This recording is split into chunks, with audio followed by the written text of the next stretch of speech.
a lot of people, it's the same with Facebook content. They'll do all this amazing Facebook content and I might get nothing out of it. I'm like, BS, because they may have heard about you, and then they Googled you, your Facebook page shows up. They go look at it. It's phenomenal. They go look at a neighboring gym's Facebook page and it's blah, or all they show is people sweating, laying on the ground. And that's not interesting to them. They're coming through because of the excellence you're portraying in your field. You're an inspiration to our entire organization. Welcome to the Gym Marketing Made Simple podcast. We're going to be talking the done-for-you marketing and sales strategies proven to work with boutique fitness gyms to increase quality lead flow and grow your revenue. Don't try to be a professional marketer and waste tons of money. Let the experts at Lasso do it for you. And now, here are your hosts, Blake Ruff and Sherman Merricks. All right, guys, another episode of Gym Marketing Made Simple. As promised, we told you guys we were going to get Scott back on, and we have. So this is episode 2, follow-up episode, whatever you want to call it. Scott, first of all, thanks again for hanging out with us. Hey, thank you. It's a blast to hang out with you guys. You make me laugh every time we hang out. So yeah, I like laughing. Yeah, so do I, man. I love it. So guys, today we're going to talk about podcasting on the podcast. But seriously, we're going to talk about how gym owners can basically dominate their community with using a podcast, right? Because I believe there are a lot of gym owners out there that are doing a podcast for their community, but I think that it could be done better, sort of missing the mark. Because let's be honest, guys, so many people want to hear about fitness and all that stuff all the time. So we're going to talk about different ways to just have your entire community engaged every time that you drop an episode, right? And I'm excited about that today. So Scott's going to be our expert, and we're going to go from there. So first of all, let's start it off. Scott, I think one of the big questions that we get from people in general that want to start a podcast, how expensive is it to start a podcast? Because I think that's a common question. I'm pretty sure you get it, but like how expensive is it to start a podcast? I mean, you could do it for free. It probably won't sound amazing. It probably won't look amazing, but you can do it for free. And a lot of people do. It just depends on your perception of how you want to be, seen, or how you want to be presented in the community. I personally think you should do it right the first time. But there is always a growing curve. But these days you can grab an incredible microphone that, you have to talk in here that won't pick up all the ambient noises and everything outside of you for $100 on Amazon. There's Samsung, there's Audio Technica. They're both $100, dude. And you can now even do USB-C into your computer. If you're just doing one person, if you're doing interviews local, it's a totally different game. But if you're just doing one person, you can get really great sound for $100. And then camera, you're going to get your quality. I got over 2K into my camera, and then you could use a webcam that's free on your computer. So that kind of goes all over the place. Then there's all the production side. So it just depends on how much you want to produce, how much time you have. Are you willing to pay someone to do it? Are you going to do it yourself? Again, don't forget that time is money. So you're not really going to be doing it for free. Well, but no, yeah, I think, okay, so at a bare minimum, so for you guys that are out there just thinking I want to start it, you can get started for free or for a very minimal price. So for you guys, man, just get started. And then the more you do it, when you get the consistency with it, then you can start investing in microphones and cameras once you really do it. Because I think, for me, Scott, I had started a podcast a while ago. It is called Matrimony and Money. It was the Matrimony and Money podcast. And I found some success with it. But the thing that stopped me from doing it wasn't the talking points. I love talking about marriage and money, but it was all the extra stuff. I was having to do all the stuff on the back end, and I would do it. And then I think I did it for 30 or 40 episodes. And I was just it just sort of fell off. I was eventually I'm going to get back to it. But now, having you guys in my life, I'm pretty sure I'm going to start it back, because now I can just record and then that's it. And then it's out there forever. Yeah. It just makes it so much easier. Right. Well, I want you to mostly gym owners or people in the fitness industry listening to this, right? So think of it as the member that comes in and says, I need to be prepared, or I need to work out before I start working out with you. And you're like, wait, time out. Like, you guys have gym members that come into the gym and or people who are coming in to look at the gym, and you just want them to get started because you know that the progress will come. Just start getting your reps in. Just start coming in and learning how to do it. They don't need to buy the perfect shoes. They don't need to buy the perfect shorts. They don't need to buy the perfect anything. Just get started. And sometimes just getting started is a very important thing. But again, if you got $100, like, throw down for one of those mics I told you about, and your sound is going to be 10x what it was normally. But yeah, man, I got to give you kudos, Sherman. 30 to 40 episodes is way beyond where most podcasts go. 13 is the number when most of them die. Oh, okay. So look at that. That's pretty big. Look at that, man. Yeah. But don't fire me up. I'll start it back up just to do 80. But it's just so much stuff on the back end. Again, like anyone that knows that do podcasts, it's not that it's necessarily difficult to do all this stuff, but having businesses and families is just another thing more than just the talking, right? I just want to jump on, have a good time, talk about what I want to talk about, and then I want to be done with it. And when I was having to do all that other stuff, it eventually died out. But I'm definitely re-energized to start talking about money and marriage again. I want to kind of step up. The podcasting's become so, mainstream now. It really hasn't. It's still really in its infancy, but it's come more mainstream that the equipment has come down, because if you're going to do two people in the same room, now you've got voices going between microphones, and you can create very weird sounds, very weird effects. And so when you do that, like, I'm going to tell you right now, you probably need at least $500 in equipment, because you got to have some sort of processor and you need a mic that only takes in the sound from right in front of you, like ours all do. I'm telling you guys, got to eat your mic, and headphones. And that even if you watch Rogan, of course, they're wearing headphones most of the time. That's because you just can't get rid of that weird thing that happens. So there is more investment if you're doing an in-person one, but there's so much power to an in-person one. I would say it's totally worth it. Yeah, man, I would. Yeah. Okay, so let's talk about the gym owners specifically in the community, how they could be doing their podcast, starting a podcast to really have an impact in the community long term that I personally believe would last past the gym ownership years, right? So Scott, like, what have you seen? Because I know we were talking about this last time towards the end of the podcast, or maybe it was offline, but like, let's talk about how they could just sort of get into the community and go from there. Yeah, the community angle is so much more leveraged. There's one of the guys you sent me to talk to about podcasting said, I have a gym, but I need to brand myself as well. And so this is a really important thing, is you as entrepreneurs, you may move into another area. And if you can brand yourself in the meantime, you're not only like building up your business that you have now, you're positioning yourself for future business, which I think is an incredibly important point. And so by kind of putting yourself out in the community as the person who is going to be the authority or the connector, you're allowing other businesses to talk about their business. And there's so many ways that we can go about that. I have a lot of ideas, because you can hop on a online version like this and have a conversation with someone in your community. But what we talked about a little bit before was the fact that if you're interviewing people in your community, and you don't even have to talk about your business, maybe you just kind of bring it up nonchalantly here and there, and you're like, hey, we're going to talk about business. I have my own business. You have your business. People are going to find out. They're going to know. But more importantly, that person you're interviewing knows. Yeah. And more importantly, that person you're interviewing feels important, and they know that you're important. They're important to you. And so then you can start. Then they start. You're top of mind. So someone in there maybe working for them is like, I really need to get in shape. Guess what they're going to do? They're going to say, oh, well, you got to go talk to Blake. Blake's awesome. He interviewed me on his podcast.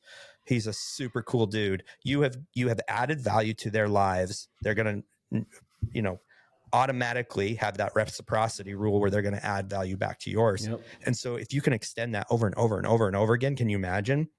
And then you can do things very creative, like you can start doing like promotions through the other businesses and by promoting theirs as well. But you've created that relationship. I know everybody's tried this.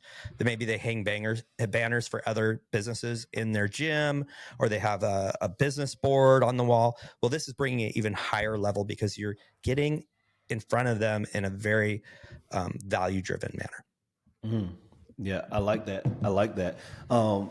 Because I just think in general, like it's cool to have your member Sally on, and she talks about her journey. She'll share it with some of her friends, but it sort of ends there, right? Like, of course, some people are gonna listen to it and say, "Okay, Sally sounds like me," so maybe they end up. But then when we're talking about really impacting the community with members and outside of members, I think that what you're talking about goes a long way, because now we are genuinely trying to help these other entrepreneurs or people get out in front of other folks, and we're just using our gym platform to get there. I think that's something I see from guys and girls that are really doing the podcast well. Like, they'll have people on that they won't necessarily quote unquote benefit from, but they genuinely are trying to help them. They're plugging their products, and then just down the road, something comes of it, and they continue to do that time and time again. And then they have this uber successful podcast, and they're like, I don't even know how it really happened. I was just really trying to help other folks, and then it ended up helping me. Well, you guys connected me with Robert, right? Correct. And Robert did this with blogging. I think we might have talked about this, or maybe I talked with him. He did blogs on local businesses and put them on his website, and they reached out to him and thanked him. Like, that's like a micro version of this. And I was telling him, like, hey, if you do podcasts, you're spending time with them ahead of time. So now your blog isn't being seen just because of SEO. Your blog is being seen because that gym owner is telling people about it. And the key here is that you're highlighting them in such a way that is so obvious, right? Let me take it another step. I know somebody who bought movable, or like a smaller podcast unit with mics on movable stands, like you guys might have just sitting on your desk, right? And they can reach up right before you. And he goes to the business itself. He asks the owner, when can I come when there's not going to be a lot of noise? Because we're going to shoot video, and I'm in the mix of it.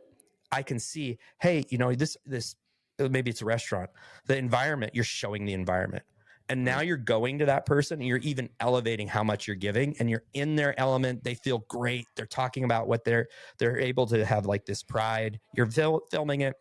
Now, let me tell you, this is a lot more expensive. There's a lot of gear involved. It's more time consuming, but there's so many angles you can take to really drive really great success. So Robert was telling me, writing blogs suggesting local community businesses really boosted his SEO. Well, if you do if you connect local businesses and interview business owners and local leaders, the same SEO can happen, because what I would have you do, my suggestion is, if you own a gym, have a page on your website devoted to your podcast, but also have the transcription on there, because all those words turn into SEO for you. You're going to talk about the community. You're going to talk about a business. So anytime somebody's looking up that business, they're going to be driven to your website. That will be like the second, third hit on there. You guys know this stuff more than me. But it's just all driving people to your resource.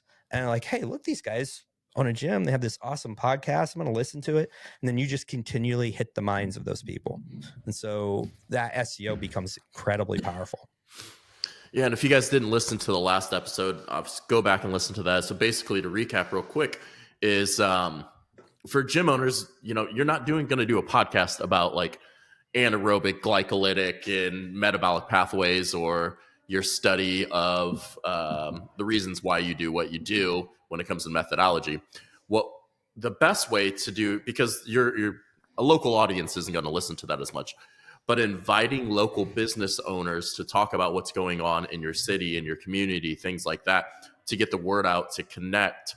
That is the route that we're talking about to have a bigger impact locally and to get people to tune in about what's going on in small businesses or what's going on in the area to give tips, the best new restaurant that opened or a place that you just tried out.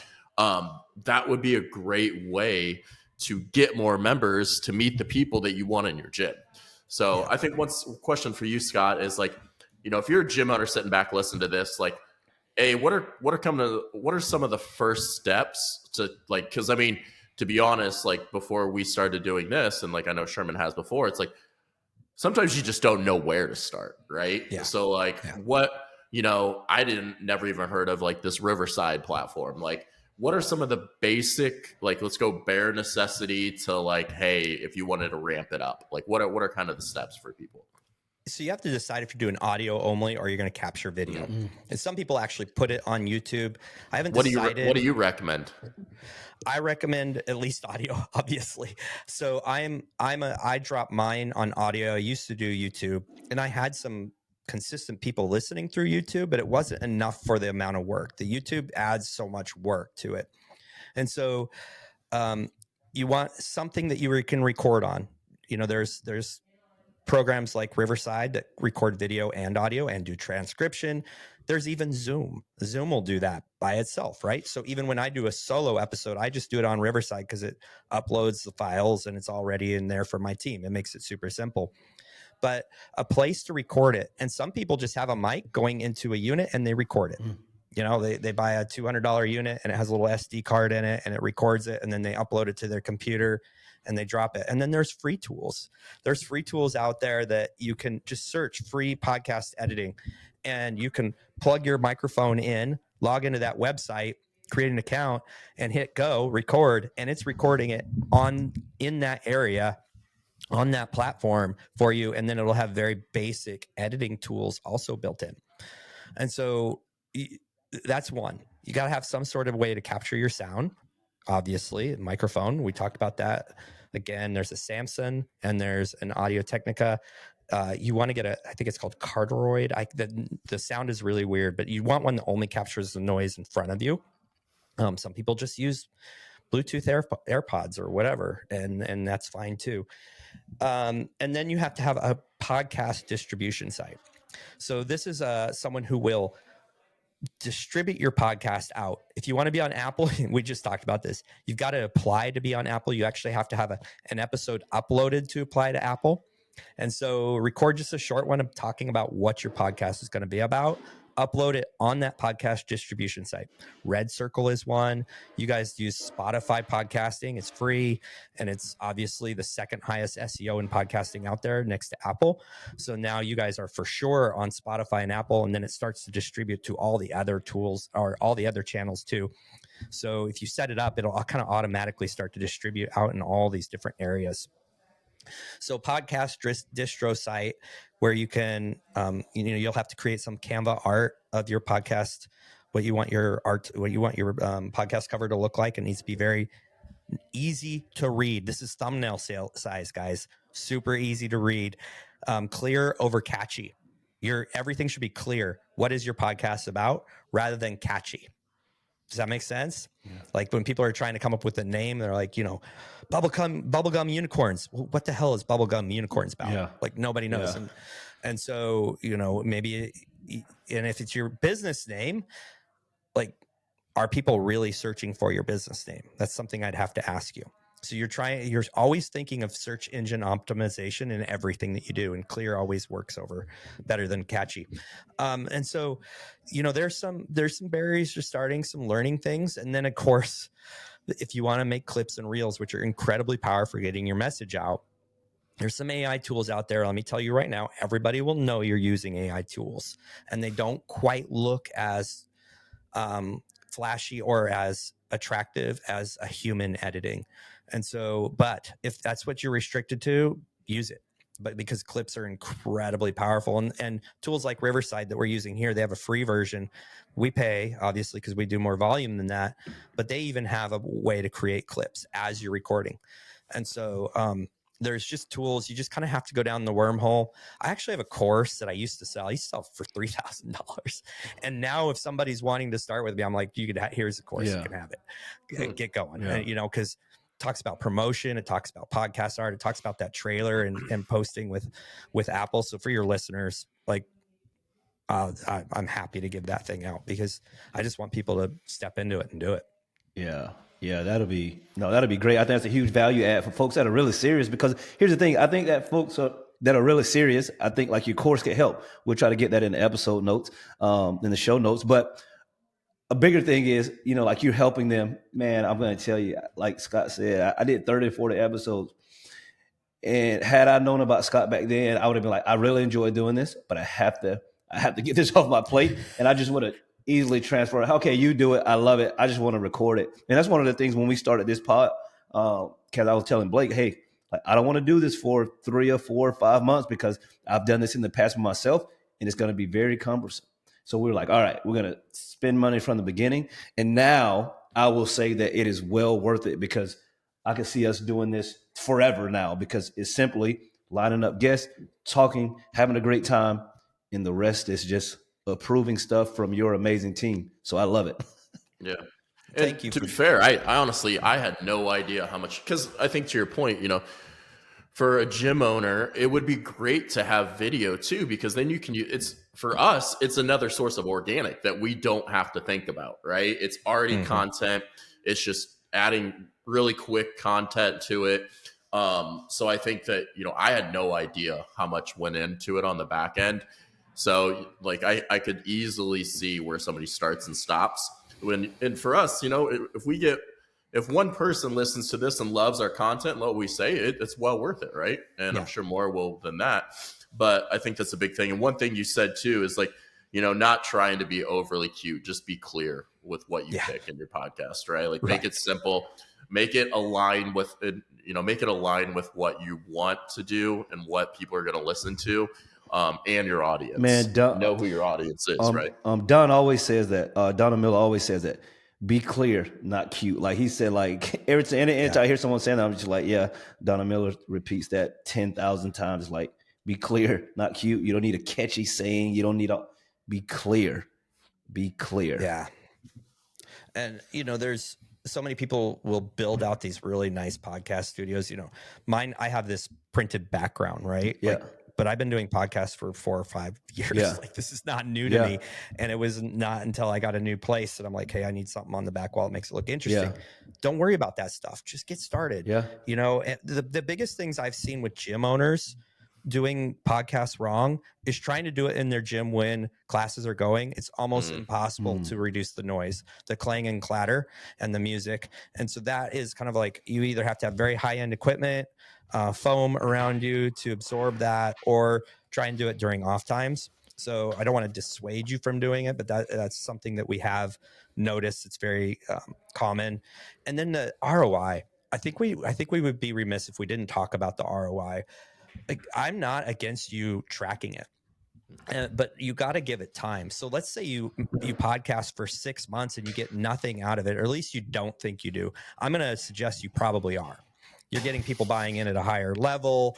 You're getting your voice out there, but hey, like your voice might be out there. They may have listened to your podcast, but then they go on Facebook and click that link for, you know, and fill out the form.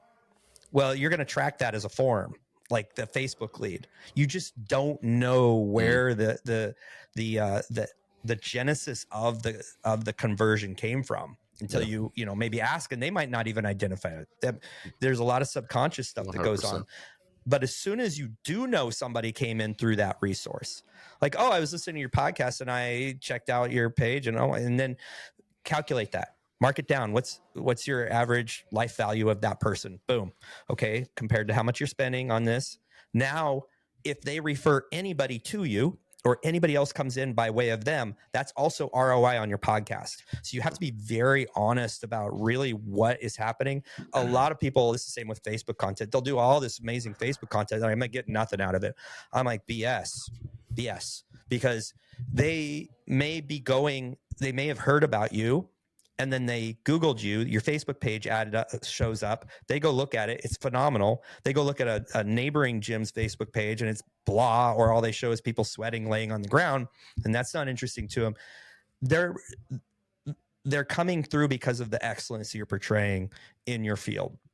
And so it's very hard to pinpoint that. You know, you guys do ads. We know that if someone clicks and fills out that form or enters a funnel that is attributed to that ad, there's a lot of other things that might have led them to see you in the first place. And so be careful about saying, well, I'm not getting my ROI. And also, golly, play the long game. Like, how do you know that if you don't get out there and you build your own personal brand, in 10 years, you become a coach to businesses in town and it's $10,000 a head and you've got 5 people a month.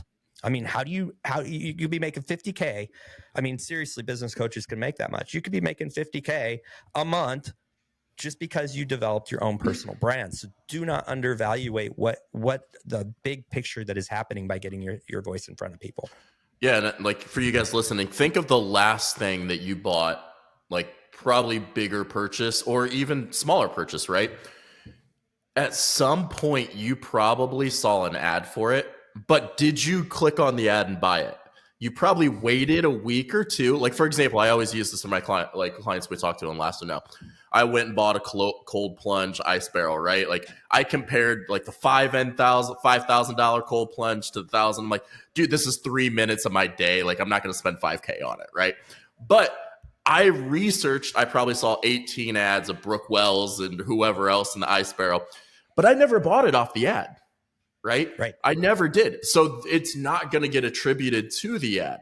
So what you guys really need to reverse engineer in your head, and this is what we tell, it's not always black and white.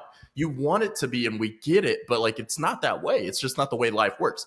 And this happens with your gym. People are going to see an ad, old members all the time, right? Old members or even new members, right? And it plants the seed in their mind. And then say you're on a busy street, they drive by it, they say, oh, we just got done doing a podcast with one of our owners. There's Friendship Fitness or Sherman's Gym, Dynasty, right?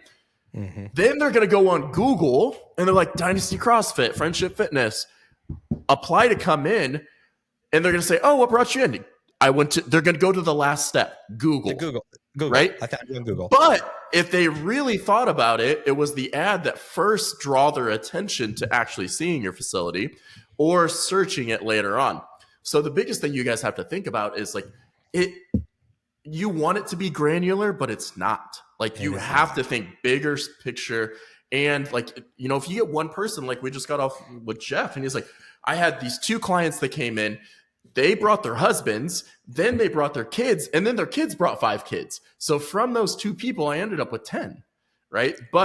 It's great. And honestly, as an advertiser, I tell people very clearly, I saw your ad because I want them to know, but I'm not an everyday person, right? Like, cause I know just how marketing works.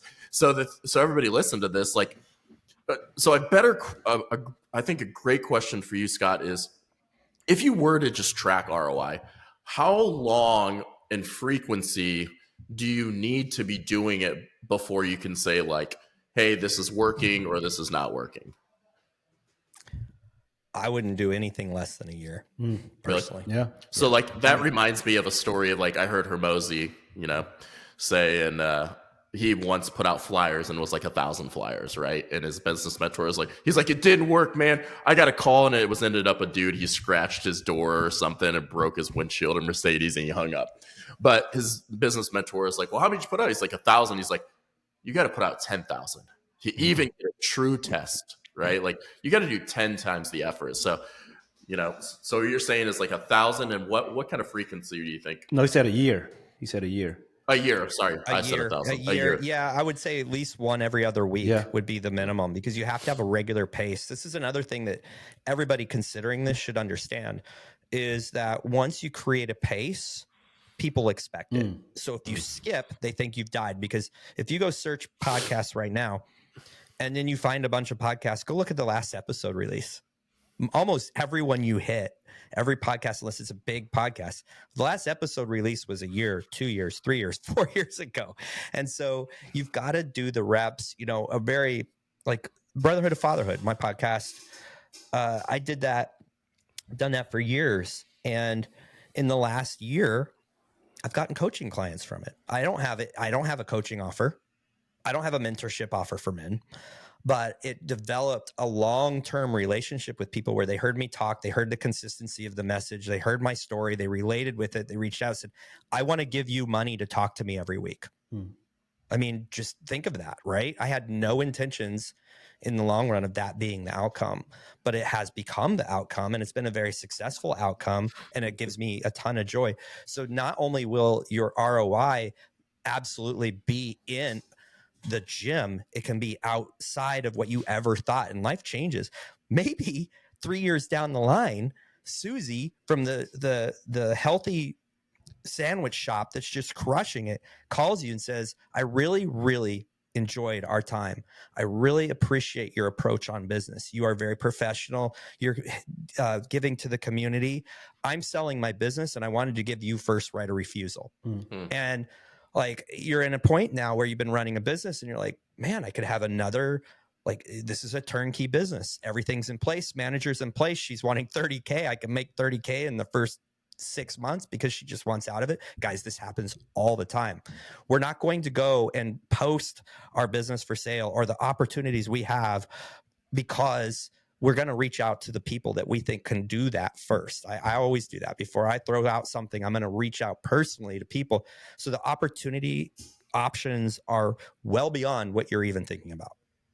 Yeah, I like that. No, I like that. Yeah. So really, what I'm getting from this is that, you know, like when we start this, like when you start a podcast for it, because I believe that's one of the biggest misunderstandings, or I don't know if it's a misunderstanding. People are just flat out ignorance. People don't know that, like, when you start these podcasts, you need to have a sort of minimum date or episode number that you're going to hit, right? So you just you sort of reverse engineer that thing, say, hey, I'm going to do this for at least 18 months. If I do it every 2 weeks, that's X amount of episodes. I'm locked in. I'm going to do it, and then make a decision from there. But I think just in the culture that we live in, everyone's like, all right, I'm going to do it. Hey, 2 months. Hey, man, nothing has come from this. This is a waste of my time. Right. And then they stop when probably right on the other side of that, someone's going to listen to it. Because I think that's one of the big things with the podcast that I was doing. Like, I remember when one week I missed the episode when I was still doing it, and people were actually reaching out. And I was like, I didn't even know people were really listening to it, like waiting on it like that. So, well, I probably mentioned this in the previous recording we did, but you have to imagine, even if you have 100 listeners regularly, you get 100 regular downloads. What that says is that 100 people are willing, they are volunteering to give you a platform for however, maybe it's 40 minutes. yeah. They're literally taking 40 minutes of their lives and putting you on the platform. That's like filling a room with 100 people who are just there to listen to you for 40 minutes. Yeah. That's authority, you guys. Yeah. And so then people are like, well, I'm not getting 1,000 downloads. I'm like, well, how many are you getting? 50. Do you know what kind of people they are? Well, they reach out to me and tell me, I'm like, are they clients or future clients? Well, yeah, I can see about 10 or 15 of them being future clients. Okay, well, let's measure out what the cost of that is. Like, that's a great impact. Yeah. You know, it's just like throwing out ads. There's so much unaccounted for data and decision points going on out there. And like you said, Blake, the way that they come in to your ecosystem may not be what they actually first got exposure from. And so though, give it a committed time. I say a year. Give it a committed time. Understand the budget you're going to incur at the beginning, and then just go with it. Go with it. I hate these automations on the screen. I don't know if you guys are seeing. I got bubbles flying up, and just don't expect people to come and say, "I'm signing up because of your podcast." Just don't, or "I'm signing up because of your ads." Yeah. Just don't do it. Don't do it. Have a much bigger focus than that, and understand that everything is kind of intertwined and interconnected, and you got to lay out little breadcrumbs back to your business everywhere you go, and breadcrumbs of excellence. Maybe they're grain-free breadcrumbs. They're protein balls. Yeah. No, I love that, and I think that, you know, for you guys listening, we're gonna try to get Scott's course in the show notes. So you guys are going to be able to get in contact with him if you need help. Because listen, he's here to help you. I remember when we first reached out to him, we were reaching out, and he was like, "Hey, I want to be clear. I'm not trying to sell you. I'm just going to answer your questions. And I'm going to talk about this and that." I was like, "Hey, I appreciate that. Being a salesman myself, like I get it, right? Like everyone, like you don't have to quote unquote sell every single person that you talk to, right? Like we do." No. Like we do tons of sales calls. Some people sign up, some don't. But for me and for people that sell, they understand not everyone's going to sign up, right? And that's okay. No. Eventually, people come around when the time is right. So if you have questions, reach out to Scott. Like he will help you. And if you can work together, great. But if you can't work together right now, like that's fine. When the time is right, we believe that he's one of the best in the business. That's why we're using him. So I think that you guys that are really on the fence or looking to take your podcast to the next level, he would be a great resource for you guys. So again, Scott, appreciate you guys. Thanks for taking time to chat with us. We appreciate it. And as usual, guys, tell a friend to tune in, and we will see you guys next week. All right. Yeah. Thank you for listening to the Gym Marketing Made Simple podcast with Blake Ruff and Sherman Merricks. We hope you enjoyed. We believe marketing should increase revenue and not waste money. So book your free call today. Head on over to lassoframework.com. That's LASSOFRAMEWORK.com and find the right words, get more customers, and increase your revenue. We'll see you here next time.